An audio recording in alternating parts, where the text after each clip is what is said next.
Welcome to Indy's Real Estate Gurus. I'm Rick Ripma, your hardworking mortgage guy, and I've been in real estate and mortgages for over 34 years. I've helped over 5,200 folks finance their homes. My team and I believe in custom tailored loans, not the one-size-fits-all approach.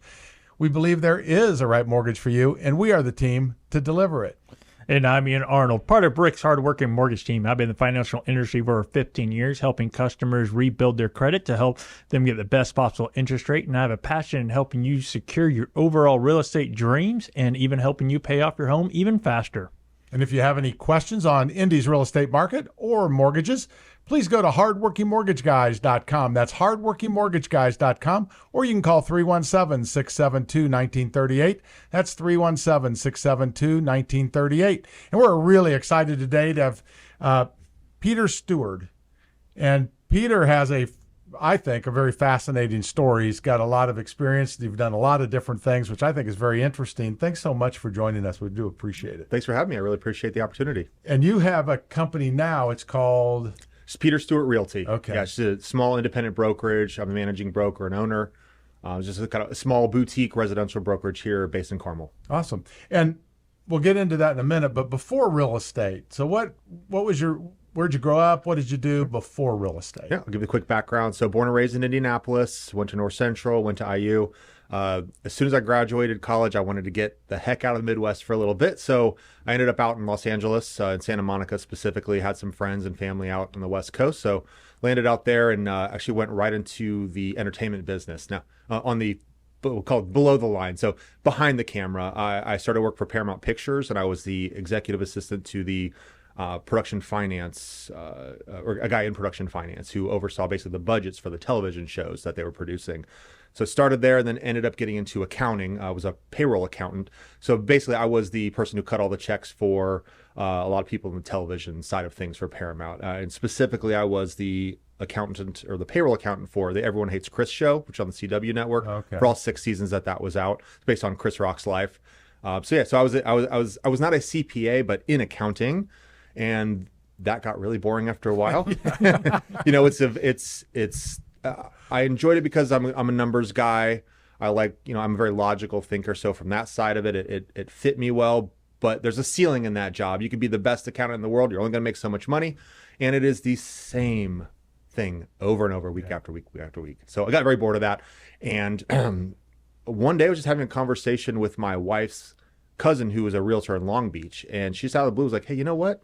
You'd be really good as a real estate agent. And I'd never really considered that career before, even though my family's in the business. My grandfather was actually the president of the board of realtors here back, I think that was back in the 50s. And he used to own a few apartment buildings. So there's some of that in my bloodline, so to speak.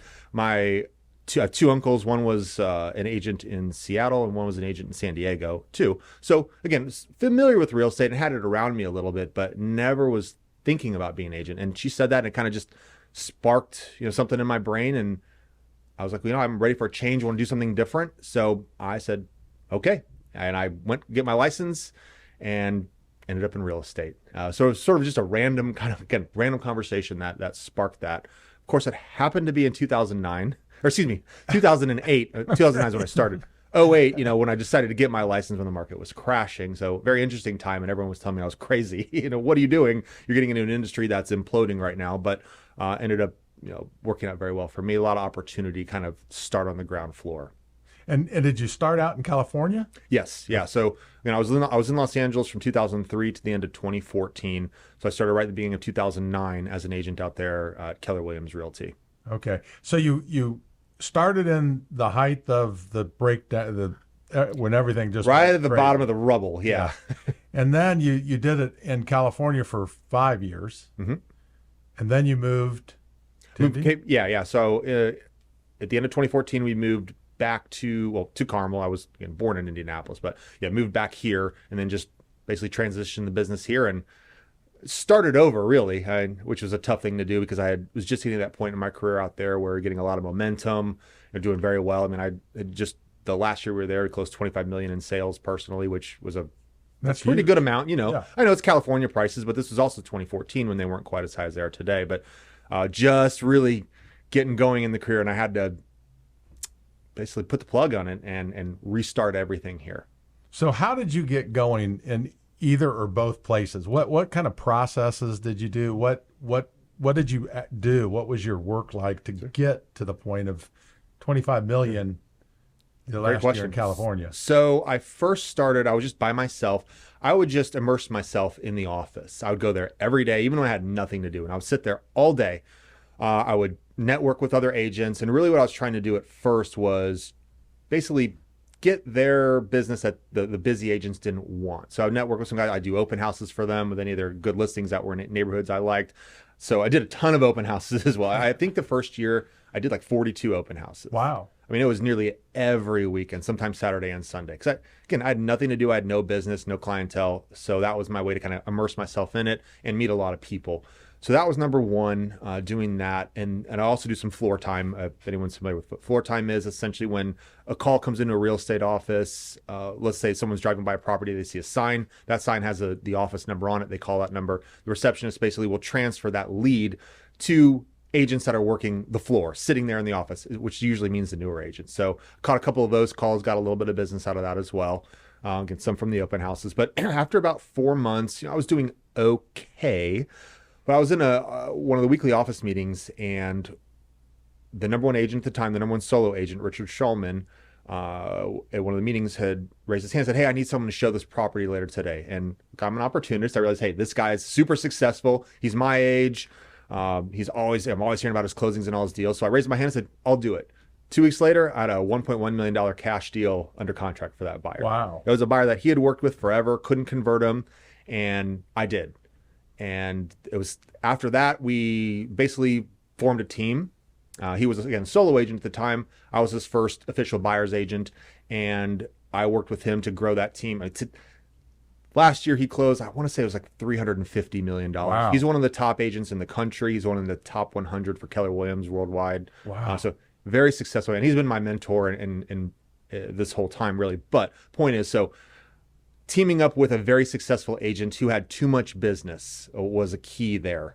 Because again, he could only handle so much. So I became his buyer's agent. He sent all the leads he didn't want to me, and I just worked them out. Yeah. Again, when you're younger, no kids, I wasn't married at the time. I just sat there and made a ton of calls and just, hit the ground running as best I could to grind out as many deals as I could. So that's what kind of got me going. And Richard, because of the business he was doing, he was able to put a lot of money into like Zillow leads and things like that. Back when I thought the Zillow leads were actually quality leads. So we'd get a ton of internet leads, and I would just, I would work them. Right. And eventually, of course, you start closing more deals, you start getting referrals, repeat business, et cetera. So by that 5-year mark, I was at that point where I had some momentum in kind of my own personal career, even though I was working with this team. I had worked with enough people at that time to where the volume of business was ramping up quite a bit for me. And then and the plan at that point was I was eventually going to basically replace Richard. As Keller Williams teaches what's called the 7 levels. Looks like a triangle. Okay. At the top of that level, basically your name's on the sign. You're collecting checks while you're in the Bahamas, Okay. while you have the full functioning team under you. So I was going to eventually work up to be sort of the CEO of his team. But again, life didn't take me all the way there, unfortunately. So when I came back here, I made the decision to join a highly successful team right away. I mean, I knew the business. I didn't need coaching from that perspective, but I didn't know this market, all the little different nuances. Real estate, of course, is generally the same everywhere, but Right. Of course, there's nuances for each local market. And I knew the areas pretty well, but I didn't know the real estate side of things here. So I wanted to get on the fast track. I didn't want to go through that really hard grind on my own again, because once is enough for me. And so I joined a team here, again, a team that was doing a lot of business, and I was their buyer's agent for about 8 months. Wasn't a great fit for me, just personality clashes and things like that didn't work out. So after that, I said, you know what, that got me jump started a little bit here. And then I just said, I'm off on my own. And then I just broke off from the team and did my own thing ever since. And I'd say 2 years after that is when I left Keller Williams and went independent and formed Peter Stewart Realty. So kind of what I hear, I think is interesting, is because the perception of what people have of what real estate is like is that you go out, you show houses, you make all this money, you have beautiful cars and all this. What you just told us is it takes a tremendous amount of effort. It takes it's most of it's behind the scenes. Is that right? It looks like the iceberg. If you've ever seen that photo where you see the tip sticking out of the water, but then this humongous chunk underneath the water. And that's, it's an old adage for like, people who are successful. That's what you only see that little bit, but it took, it's not an overnight success. It took me 10 years to get there. So yeah, there is a lot of work behind the scenes, especially if you want to be successful. And shows like, or channels like HGTV and whatnot really kind of messed up the perception of what an agent does. They make it look very glamorous. Oh yeah, you get to hang out with your friends, network, and socialize all the time, and make millions of dollars. Like, not quite. And most people don't realize. I don't know the exact statistic, but in my opinion, 10% of agents make about 90% of the money. Right. There's a very small elite group that actually makes real money, where the rest are not as successful or productive. Many of them are poverty level. I Yeah, mean, it's the average really agent low. sells 6 homes per year. Right. And you look at our average price point around for Indy, I think it's about $275 median price. Let's say 3% commission. 6 deals, that's not very much money. Plus That's- your expense. Yeah, that's $40,000 or so before, all the expenses, self-employment tax, et cetera. So, yeah, that's why there's it's a 90% failure rate in this business in the first year. Yeah, it's crazy. Yeah, it's bad. Yeah. People always think real estate is easy, and they don't realize how hard you actually have to work. I mean, we get those easy deals once in a while. Sure, it happens. Right. But what you don't see is for that one easy deal, the 10 other ones that I spent 6 months on night and day. But yeah, it required a tremendous amount of effort to really get things off the ground. I mean, there were several times where I worked every day straight for months. That's no exaggeration. I'm talking full days for months at a time, grinding things out just to get it started. Yeah, that's what you have to do to get it started. You have to work, and that's I wanted to call that out because so many people have a misperception of what it really is. And they learn quickly, though. Yes, but I would like to keep them from getting in the business with the wrong perception. Yeah. Or if somebody wants to come in and they just think that they can just come in and they're going to be super successful and they don't have to do anything, that's a problem. I think they need to know that. So either they don't waste their time or they come in with the right understanding. Because we've had plenty of people come to sit down and they had that perception when they came in, and they're like, well, I wasn't going to work weekends, and I wasn't going to do this, and I wasn't going to do that, and guess what? I have to do all that. Yeah, and then decided some. it was okay. But it's no different than if you started a store. Yeah. You can't just not go into the store. No, and you're the opener, you're the closer, you're the cashier, you're the janitor, especially when we start a small business, everything. you're everything. Yeah. So it's vitally important that they have that. So if somebody wanted to get a hold of you for any real estate needs, buy, sell, what's the best way to get a hold of you? Sure, I'd say go straight to my website, peterstewartrealty.com. Stewart is spelled Stewart. All my contact information is right there. You can read a little more about me, et cetera. But cell phone, email, whatever works. Text, it doesn't matter to me. But if anyone wants to reach me directly on my cell phone, it's area code 317-450-9202. Again, that's 317-450-9202. Or on the website, peterstewartrealty.com. Okay, so peterstewartrealty.com. Yes. All right, perfect. And to get a hold of Ian or I, go to hardworkingmortgageguys.com. That's hardworkingmortgageguys.com. Or you can call 317-672-1938. That's 317-672-1938. And thank you so much for listening to Indy's Real Estate Gurus. The gurus we interview share valuable insights. They reveal their strengths, personalities, and how they'll work for you. Well, we hardworking mortgage guys secure your best mortgage. Real estate gurus work hard too. They avoid problems the amateurs just don't see. They listen and they find unrealized opportunities. If you're buying or selling a home, a real estate guru is a valuable asset. If you're even thinking of buying or selling a home, keep listening and definitely call one of Indy's real estate gurus.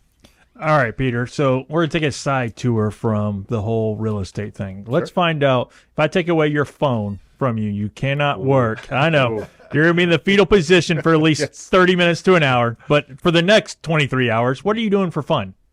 So if I had to summarize myself, it's 3 main things that are important to me, and this will answer your question. So number 1 is family. My kids, my wife, that is my top mission in life. My top priority is being with them, essentially, being a father, being a husband. So I'll spend my time with them. I mean, if I retired today and got all the money in the world, I would spend every waking second with my kids as much as I could, as much as they would stand me, because they're in the young age right now, 6 and 9, and I know in a few years here, things are going to change quite a bit. If they're anything like I was as a teenager, it's not going to be pretty for a while, unfortunately. And I'm sure that I know my daughter for sure gained my defiant attitude. But number 2, fitness and nutrition, very important to me. your body is your temple. You keep that up, you keep it going. It affects every aspect of your life. So I'm very dedicated to fitness. I work, usually works out 6 times a week for the most part. Do a lot of fitness events, things like that. So play with my kids, get a good workout in, get a good meal, and then work would be the third thing. So obviously, we've taken that off the table. Hang out with my kids, get a workout in, eat a good meal. I'm happy. Outside of that, sit on a beach somewhere and enjoy some sunshine. So when you say you do a workout event or an event, what do you What do do? I mean? Yeah. So my interests shift here and there, but I do a lot. So I've always worked out for the last 20 plus years, been relatively dedicated, but about 3.5 years ago, I really stepped it up and kind of leveled up on that side of things. So marathon, I do a lot of half marathons. Like this year, I think I've ran 5 of them so far this year. Triathlon, not Ironmans yet, but more like sprint level triathlon, duathlons. So a lot of running events, trail running. I'm big into the obstacle course racing. So if you ever heard of Spartan races, like I just did one, the Indiana one. Well, actually they call it the Cincinnati one, but it was at the Perfect North Slopes, which is in Indiana. What is it called? It's like a ski area. You don't realize Indiana has hills. Yeah, it does. I did that course. My wife and I did it probably about 4 or 5 years ago. You don't realize Indiana has many hills until you run that. Oh yeah, that'll change your perspective about Southern Indiana. So a lot of those types of things. So triathlons, running events, trail events, obstacle course races. I just love that. And so my basic training is usually a mix of weightlifting and running for the most part to prepare me for those. Yeah, it takes a lot of time. My son's done one full Ironman. He did Lake Placid a few years ago, and now he's doing ultra marathons. Oh, he's gotten to the ultras. Yeah, good for him. Yeah, but the time it takes. I mean, your time commitment. The one thing he does not have, and when he did that, he wasn't married yet. Now he's married, but he didn't have kids. So it's now he's doing the ultra marathons but it doesn't take as much time to train for one event as it does for 3. But I respect anybody who can do that. I think there's something mentally wrong with them. Okay? Heard that before. Yeah, but you can't help but respect people who can do a marathon. That was very challenging to. It's unbelievable. When I started that kind of this journey was in September 2019. At that time, I pretty much had never run more than about a block at a time. I did some CrossFit when I was younger, but there's very little running. Maybe it's a mile, but I would walk most of that anyway. So yeah, I had a long way to go to build up to. And I did the first marathon I did, or the only one so far, was the Monumental Marathon in November 2021. So it took me 2 years to build up to that. But yeah, a lot of dedication and consistency and a lot of time commitment. But I'm assuming you're getting to how do you make that work question, or how do you fit it in? Yes. It's difficult. Prioritization is key, and you got to wake up early, really.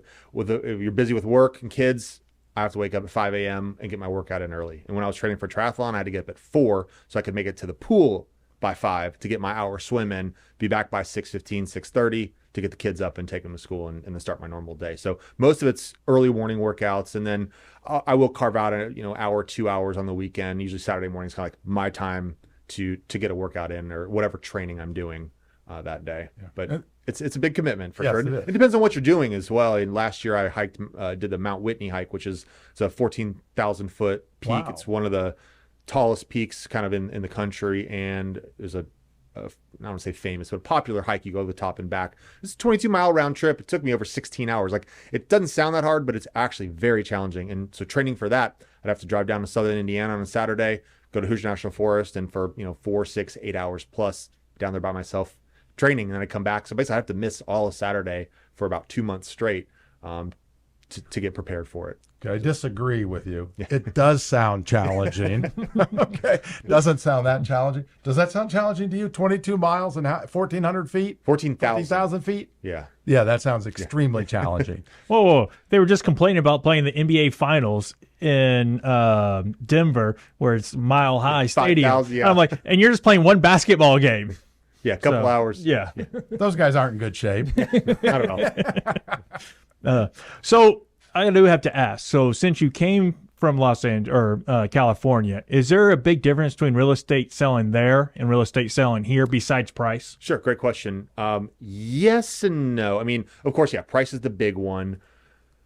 But of course, the general process works the same. It's a much more competitive market out there. I mean, in 2012, so example, the last couple years here, arguably the busiest sellers market, strongest sellers market we've ever seen. Absolutely. Real estate went up approximately 30% in 2020, in 2 years, from 2020 to 2022. In 2012 in LA, prices went up 30% in that year alone. It was crazier there in that year than anything I ever saw here, which benefited me tremendously because I learned how to survive in a ultra competitive market, competing against 20, 30, 40. I had one property there was 83 offers on out there. Wow. That's just too many. That's too many, especially because their paperwork is this thick. They're way more documents than we have. I feel real sorry for that selling agent because they had a lot of paperwork, thousands of documents to go through. But so the competitiveness and the level of sophistication, there's a lot of very smart, well-educated, sophisticated sharks in the real estate business out there. I mean, they could gravitate from all over the world. So again, it was challenging at first, but it benefited me because I basically, cut my teeth on the best of the best. I mean, I interacted with multiple of the agents. So like $1 million listing, some of those guys selling ridiculous amounts of real estate. That's a whole other conversation though, because there's a lot of smoke and mirrors there. But yeah, it's Hollywood. Let's put it that way. But yeah, so that's one big difference. And just the way the market, like India, I can cover all of India and surrounding, know all these areas very well. It's a large city, but has a small feel. And I can get from one side of the city to the other in 45 minutes. LA is first of all, it's humongous. It's gigantic. And getting from one side of town to the other at the wrong time of town will take you 4 to 5 hours sometimes. That limits your business. So it becomes very niche and very local. Like, oh, you're the Santa Monica guy. You're the downtown guy. You're the mid-city guy. You're the valley guy. So very niche. So a lot of people would have these specialties, and you come over and if I'm going to sell in Koreatown, it's like this little community and no one knows me because I don't sell there very often. So it's sort of hard to break in there. So some subtle differences like that. But really, the price thing is the main one that everyone's well aware of. Yeah, it's always amazing to me because we always see numbers for mortgage people, and it amazed me that there were people. I was speaking at a conference, and everybody wanted to talk about their numbers. You can't compete in Indiana with somebody from California. No, not at all. No, when you're talking dollars, now when you talk number of transactions, a little different. I killed them in number. I did like 3 times the transactions, and they beat me by like 2 times in price. And it opens up your eyes too when you're there of what real wealth looks like. Because we think here, oh, Carmel is rich area. This is nothing. You're rich here if you have a $700,000 house. $700K over there is an entry level piece of junk today. I mean, homes in Compton, arguably one of the worst parts of the country, are selling $800,000-$900,000 today. It's wild. Yeah. That again here, what $900,000 gets you a gorgeous new custom house in one of the best neighborhoods, safest neighborhoods in the country. Right. So it's vastly different. And because it's so large, you'll go in the neighborhood, you're like, okay, everything in this neighborhood, for as far as I can see, many square miles, everything here is $1 million plus. Like the amount of wealth there is staggering. Is that why we had so many people from California move here or invest here recently? Absolutely. A huge portion of my business, at least from the investment side of things, comes from California. And yeah, number one, there's no cash flow there anymore. Hasn't been for a long time. It's just too expensive. And rents and prices, like the price increases did not track with rent increases. Prices went up double, rents did not double. Okay. So there's essentially, I know this is not an absolute, but there's no cash flow in California. And anyone who has property, who bought in the last, 10 plus years has probably a tremendous amount of equity too. And they want to do something with it. So yeah, a lot of that money shifts to the Midwest because this is where you can find cash flow, where $200,000 duplexes, that's super cheap to them for California. Right. You can't buy anything for $200K. Maybe a small dilapidated garage, somewhere. That's about it. So it seems very cheap to them as well. We had tons of money flowing in from California here. Yeah, I noticed that and it's a lot of cash buyers. A lot of cash. But I've worked with some that are coming in from California, and it's always it amazed me how many people were mostly investors. Mm-hmm.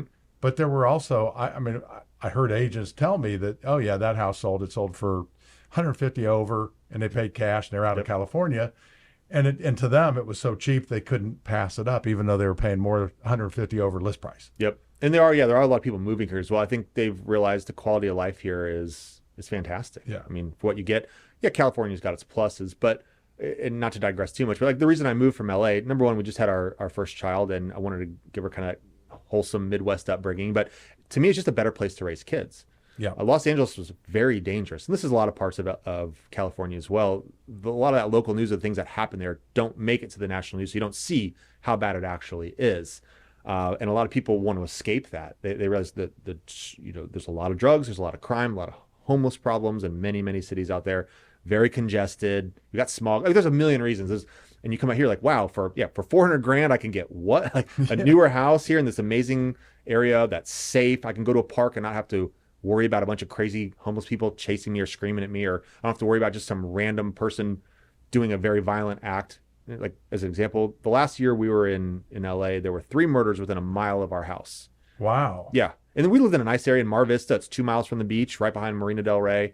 Nice area. At the time, you couldn't buy anything for under $700,000, which, again, California prices is relatively affordable, but in the grand scheme of things, that's still not very cheap. Right. And 3 murders. In fact, the last straw was I came home from some showings on a Saturday at 4 o'clock. I'll never forget this. Opened the windows, cracked a beer, looked at my wife, like, okay, what are we going to do now? It's 4, I'm off work. All of a sudden, pop, pop, pop, pop, pop, pop, pop, pop, pop. And my wife looks at me and she goes, was that fireworks? And I'm, honey, I'm from the Midwest. Like, those were gunshots. That was not fireworks. So we walk outside. We were 3 houses down from the bike path, the Marina del Rey bike path, take it straight into the marina.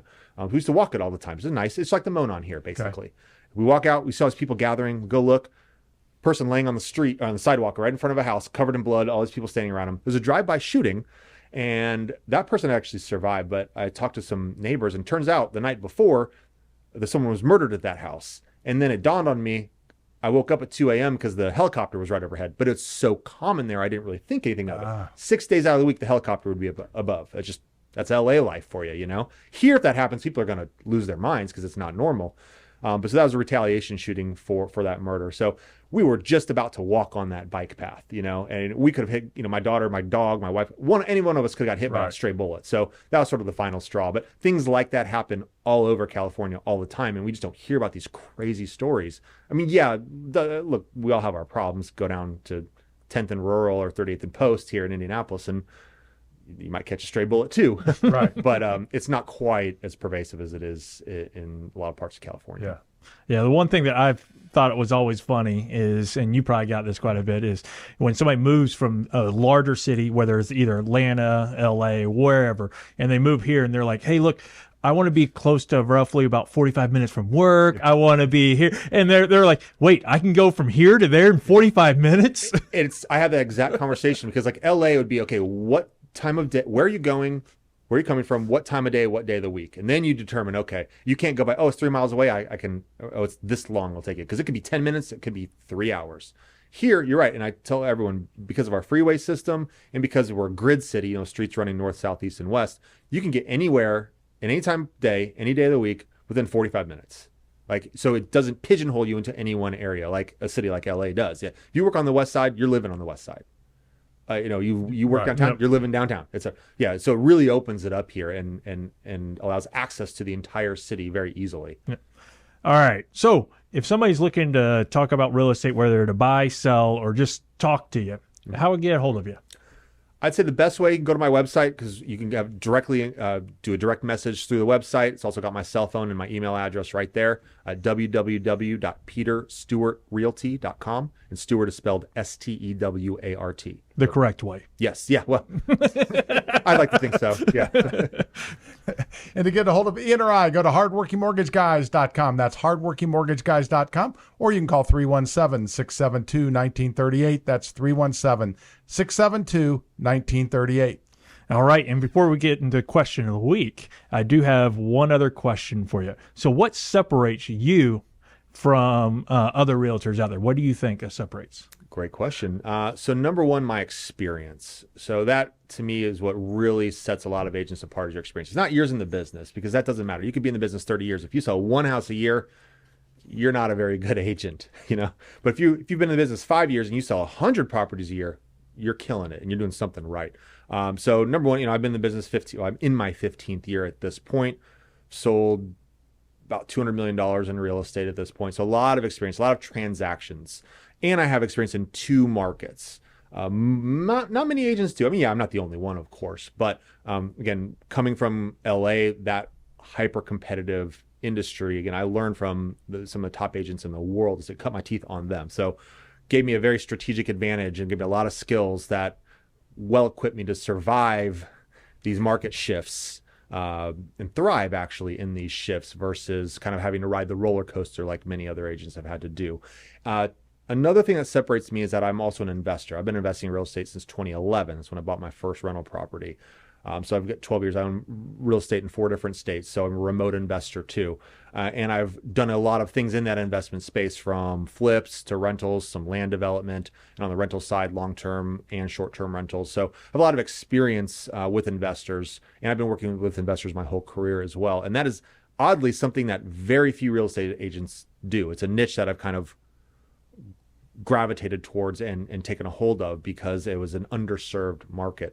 So I see real estate from not just the kind of emotional side of, oh, I can raise my kids here and it's gonna be nice going to the school district, but I look at it from a true investment potential and perspective as well. Yeah, I think it's vitally important if you're going to buy rental property to have somebody who understands rental property and understands. Oh, yeah. Because buying it is only a piece of it. Mm-hmm. That's a long-term, most people, it's a reasonably long-term investment, whether you're flipping it or whatever. You need somebody who knows how to do that. Yes. On your side. Yeah, you'd be amazed at how few agents really do any type of investing, and not that many agents even own their own home. A dirty little secret, kind of scary, but there's a lot that do not. But on the investment side, though, yeah, you're right. It's a totally different language. I mean, yes, the general process, offer writing, showing homes, kind of works the same, but it's way different. You speak a completely different language when you're talking to an investor and how you're looking at the property, analyzing it versus a traditional owner occupant. Yeah, and then you have to understand how to manage it, because that can be difficult. Yeah, absolutely. And you need all those resources for your team in place. That's what they always talk about on the investing side, is building your team, the agent, the property manager, the lender, the contractor, et cetera. And yeah, I help my clients do all of that. Yeah. So what would you, and it may kind of be similar to what Ian just asked, but what would you say your superpower or superpowers are? Excellent question. Well, boy, you're going to stump me here. I should have prepared for that one. Well, actually, I think you've kind of answered it. Number one, what you just said on what separates you is kind of some of your superpowers. Yeah, having that experience and that knowledge definitely sets me apart from a lot of agents for those obviously stated reasons. Number two, one of the differences for me is that I actually really enjoy and love real estate. I'm very passionate about it. And you hear people kind of give you lip service by saying that, but I truly think about and look at real estate every day. I mean, all my chips are in the real estate basket. I don't have a side hustle. I don't have another business. I don't have stocks, 401ks. I don't have any of that. Everything I do goes into real estate. I live, eat, sleep, breathe real estate 7 days a week. When I'm driving on a road trip with the kids, going down to Florida or something, that's all I basically do is my brain is always looking at homes, looking at areas. Like I just am always analyzing it, thinking about it. I'm very interested by it. So yes, this is a job in that sense, but it is more than that to me because I'm actually truly interested and 100% invested in it. So, it's very important. Not only does it put food on my kids' table, but that's the family business on the rentals, property management, not property management, but the rentals and things like that. And that's going to be my legacy passed down to my kids. So that becomes very, very important to me. Whereas some people, it's more just a job. It's the thing they do, from 9 to 5 or whatever, and they go do something else afterwards. Where I feel like I call it a lifestyle. Essentially, it's not a job to me; it is a lifestyle. So that is not something I find in a lot of people. They treat it more as truly a job. Yeah, and I mean, just as I'm just from what I've noticed is, I think number one, you're extremely professional. Thank you. You have tremendous knowledge. Part of that's because of the 15 years, but a lot of people have 15 years experience and don't have a lot of knowledge, right? Oh yeah, I deal with them every day. Yeah. So it doesn't, just because, like you said, years of experience only matters if you do volume too and have done a lot. Mm-hmm. So, and I think you're an extremely good communicator, which I think is extremely important when somebody's looking to buy or sell a home. The communication piece of, thank you for that. I appreciate it. And that is one of the things I noticed early on in my career, and I always strive to do a very good job of, is the communication piece of it, because that is huge for many reasons. But it's amazing at how many agents are actually very bad at communication. You know how many agents I call to get information on a property because I have a client who wants to write an offer and I don't get a call back at all? I have to follow up 3-4 times. You know, I send offers to agents, nothing back. I have to keep, hey, what's going on? Hounding them. Like, it's ridiculous how bad it actually is. But then you start thinking, well, this is why 90% of agents fail. Yeah, right. They're very bad. And I've gotten a ton of business because, oh, hey, I called 3 other agents. No one got back to me. You did. Or, hey, I put out this inquiry. You got back to me in 5 minutes. The other guy took 2 days to get back to me. I'm going to hire you. Yeah. So, yeah, I gained a lot of business by being very responsive and having a very high level of communication with my clients, and open communication too, because people want to know what's going on. They're probably making the biggest purchase or biggest sale of their lives. They're trusting me with it, and this is not their industry. They typically don't know the process, and so educating them and keeping that communication going throughout the process is huge and very instrumental in getting to where I am today. Yeah, well, I would say for anybody out there listening who is looking at hiring a real estate agent, if they won't communicate with you before you start working with them, you shouldn't probably be working with them, because it's not going to get better once you hire them. No. It's going to get worse. It's a big red flag in the beginning. Yeah. Absolutely. You got to have communication. Yes. Well, speaking about communication, go ahead. Let's get into the question of the week. I figured you might. All right. The question of the week is sponsored by, Rick and I, the hardworking mortgage guys, where we believe in helping and supporting you and your realtor by sending constant updates through the loan process. We do not like living in a black hole, so we do not allow you. All right. So here is the question for you. What was your first car? First car was a 1989 Honda Accord. It was a 2-door white car. I bought it. It was all tricked out. Had the rims, had the spoiler, had the stereo system. I was the coolest guy ever. With my little 4-cylinder, 110 horsepower, little rice burner. That was the first one. Yes, but it probably still runs to today. It might, but I want to know, because I know you're a car guy, so I want to know, what was your favorite car, the best car you think you've ever had? Great question. And that was my 1975 Chevy Caprice Classic convertible. I bought it when I was 19, right when I was down at IU. It was gorgeous. Some older woman had it in the garage. I bought it with 49,000 miles. It had been sitting in a garage for 20 plus years. It was mint. Sparkly blue exterior, white, probably pleather. I don't think it was real leather. The white guts, as they say. That car was a head turner. It was awesome. It looks so pretty, got so much attention, and it looks convertible. So, you throw the top down and cruise around on those nice summer days in Bloomington. Had a lot of fun with that one. I really regret selling it. Yeah, there's always cars. Those car guys would go, man, I wish I had that one back. Yeah, I mean, one day I'll probably go buy another one and restore it, because they seem to be hard to find these days. I mean, I look around occasionally, but yeah, that was a real fun one. And if I had to choose a second one, I did have a Pontiac Firebird Formula at the end of college.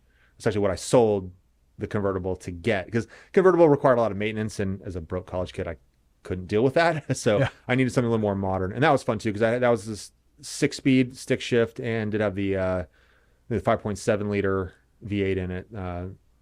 Had a lot of power. Yeah. It was fun. I mean, I think it was 300 horsepower, which to today's standards are not much, but for a 20-year-old kid, with a stick shift, yeah. And what year was it? That was a 95. Yeah, so that was a lot of power back in 1995. Well, it was a 95 model. I bought it in 2001. Yeah. That's still, cars were getting there, but they were still not, 300 horsepower even today is considered pretty decent horsepower.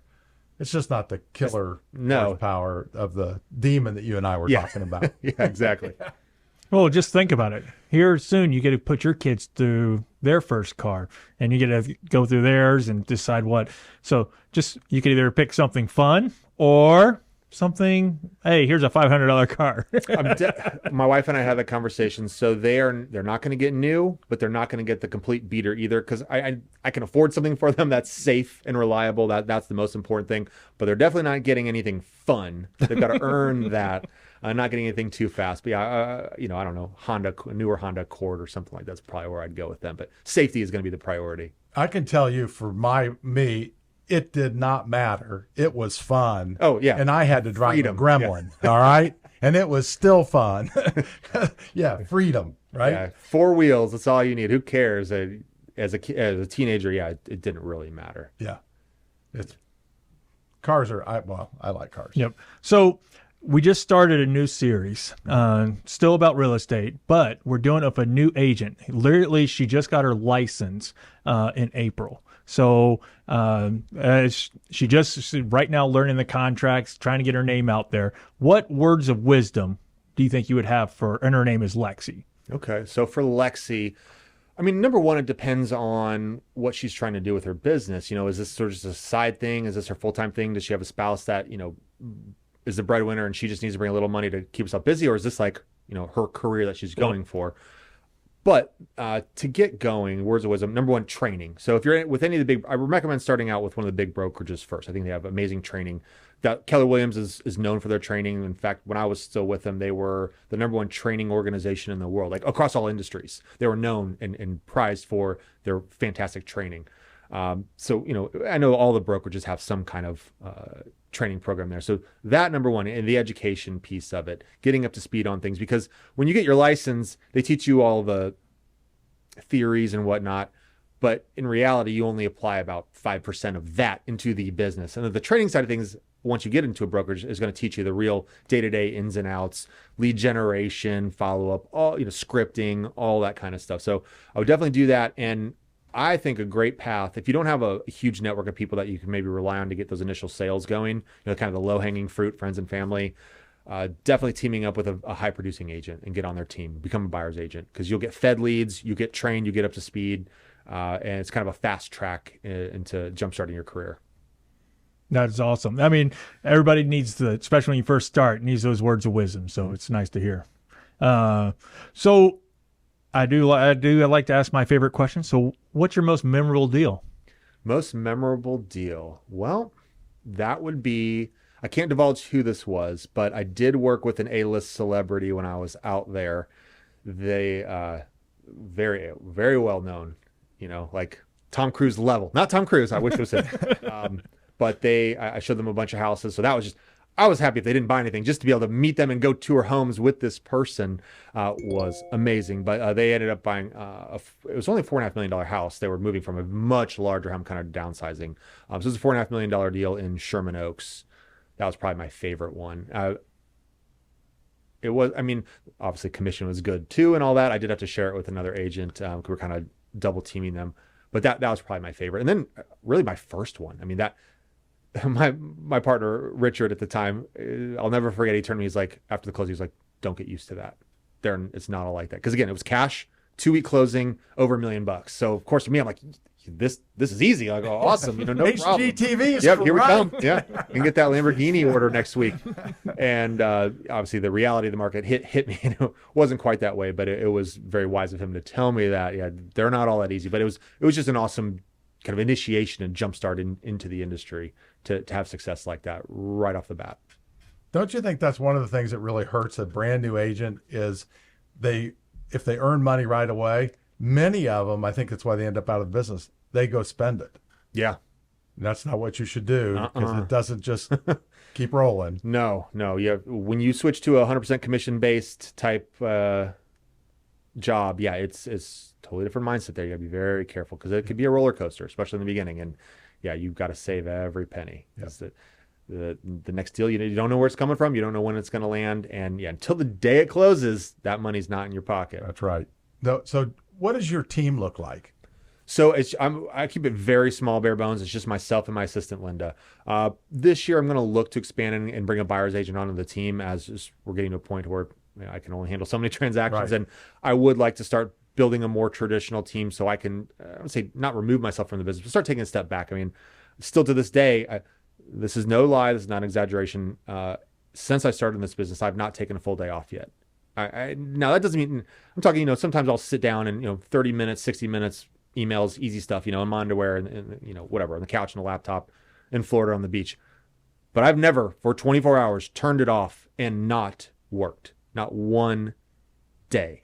So eventually building up that team to get some people in place to where I can start, I don't have to work the nights and the weekends quite as much, and eventually build that 7th level to where, again, it's my name on the sign, and I'm on the beach somewhere collecting those checks. That would be nice, because it's hard working 7 days a week and being kind of on no matter what, no matter where you go, because the business lives and dies by me right now. Right. But yeah, so it's just me and my assistant, Linda.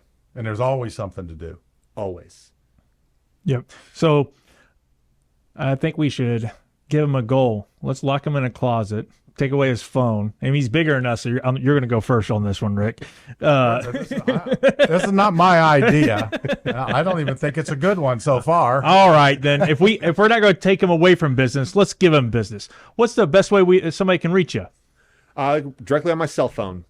Area code 317-450-9202. Again, that's 317-450-9202. That's direct to me. You're not going through any answering service, not going through my assistant. That is my personal phone. I will answer it. If I don't answer, leave me a message, and I will get back to you as soon as I can. Yeah, can't answer all of them, but no, I'd like to. Back. Yeah, absolutely. Right. Or you can text me too. That is absolutely fine. And to get a hold of Ian or I, go to hardworkingmortgageguys.com. That's hardworkingmortgageguys.com, or you can call 317-672-1938. That's 317-672-1938. And thank you for joining us, and please follow us for more Indy's Real Estate Gurus. And a reminder, if you have any friends, family, or coworkers looking to buy, sell, refinance, contact us, and we'll be more than happy to help you. Peter, it's been phenomenal having you on the show, and the stories, I loved them. So, thank you. I really appreciate it. Yeah. Hey, I could talk all day about this stuff. So, yeah, like I said, I'm very interested in it, and happy to share. I appreciate the opportunity and having me out here, and it was great chatting with you guys as well. Well, we appreciate it. Thank you. Well, thank you. Branch NMLS number 33041. Rick Ripma's NMLS number 664589. Ian Arnold's NMLS number is 1995469. Equal housing opportunity. Some restrictions apply.